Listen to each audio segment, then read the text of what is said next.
aku Fatma. Di sini kita akan belajar bareng-bareng. Belajar apa? Oke teman-teman, di sini kita akan belajar tentang pasar modal syariah. Pasar modal syariah itu apa sih? Dari katanya aja ya, kita ambil pengertian dari katanya. Pertama pasar, kedua modal, ketiga syariah.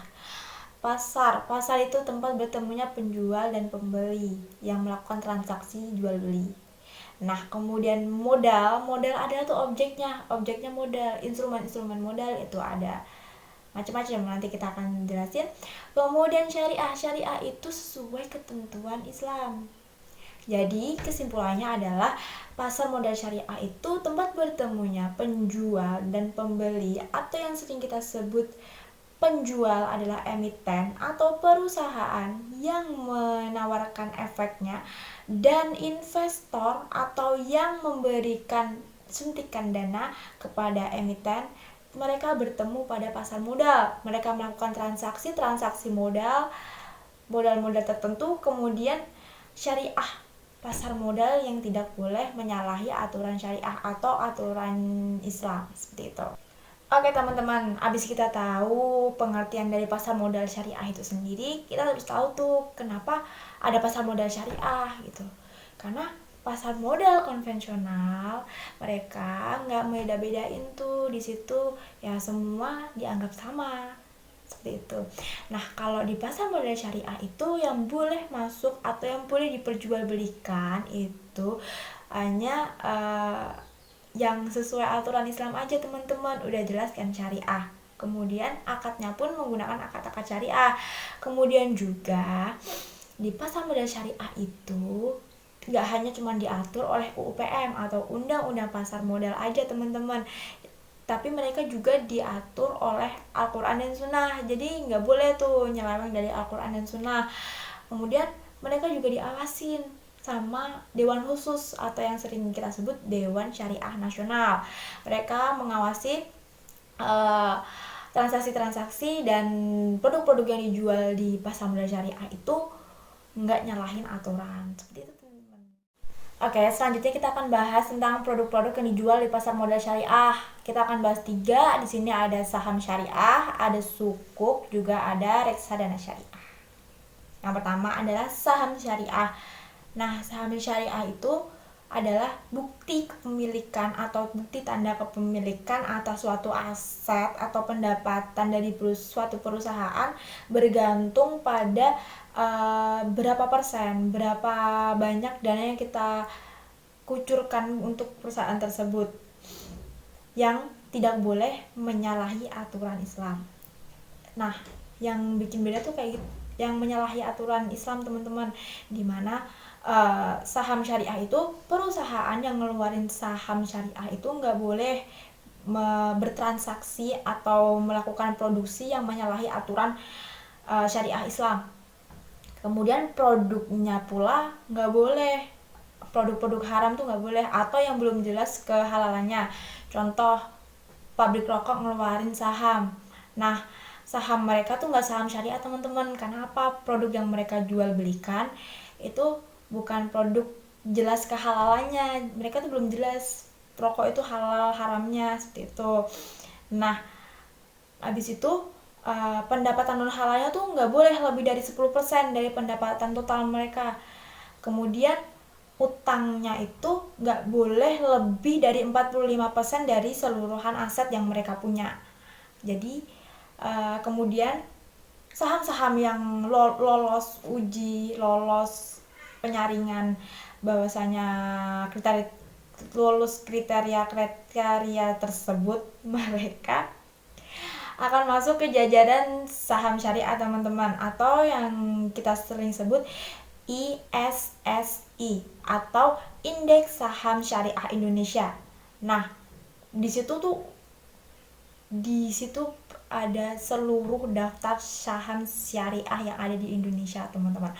Kemudian indeks saham syariah pun juga ada yang namanya JII atau Jakarta Islamic Index. Nah, di sini tuh ada 30 daftar saham-saham yang paling liquid, saham-saham syariah yang paling liquid.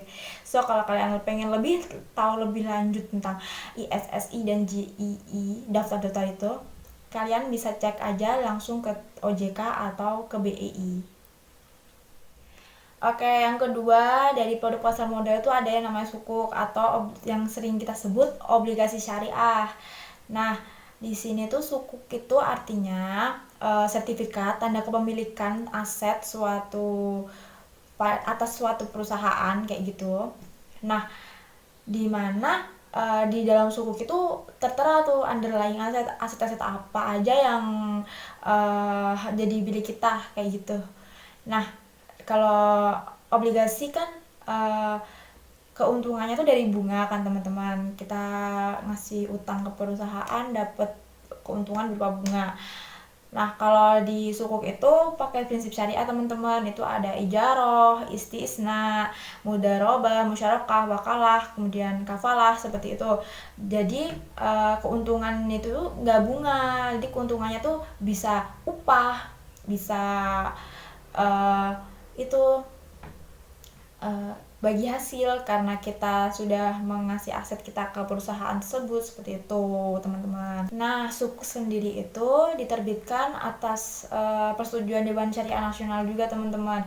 Nah sukuk juga itu juga bisa hilang dari efek syariah atau tidak bisa disebut efek syariah lagi apabila asetnya tuh jadi nggak jelas, kemudian terjadi perubahan akad, terus kemudian menyalahi aturan syariah tertentu yang dimana tuh nanti akan diawasin oleh Dewan Syariah Nasional kan teman-teman. Nah itu sukuk kalau udah kayak gitu tuh mereka cuman jadi obligasi biasa atau surat utang biasa yang dimana tuh emiten ya udah nyelesain perkara ini pada pemegang sukuk itu gitu. Nah, kemudian produk yang ketiga dari pasar modal syariah itu ada reksadana syariah, teman-teman. Reksadana itu sendiri kumpulan modal yang dikelola oleh manajemen investasi. Jadi reksadana itu nggak harus saham doang ataupun itu. Jadi kumpulan modal-modal lah, teman-teman. Di situ ada seorang manajer investasi yang mengelola dia, kemudian ya kayak gitu.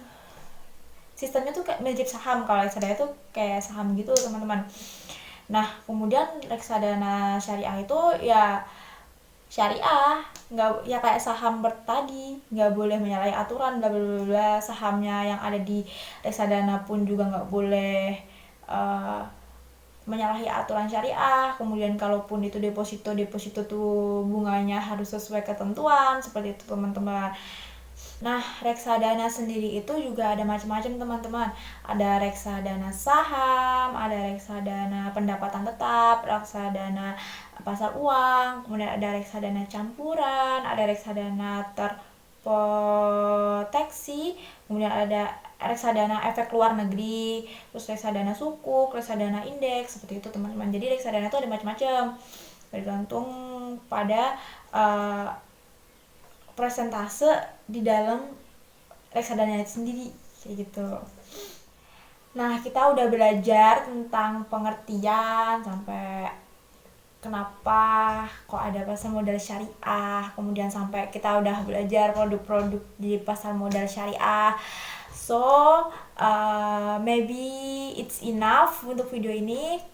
Makasih buat udah nyimak, semoga kita belajar bareng-bareng, semoga makin paham. Kalau ada yang salah boleh komen, boleh kasih tahu kesalahannya, karena kita manusia nggak ada yang sempurna. Oke. Back to the topic. See you next video. Jangan lupa like, komen, dan subscribe. Semoga kita ketemu lagi di video depan. Bye bye. Assalamualaikum warahmatullahi wabarakatuh.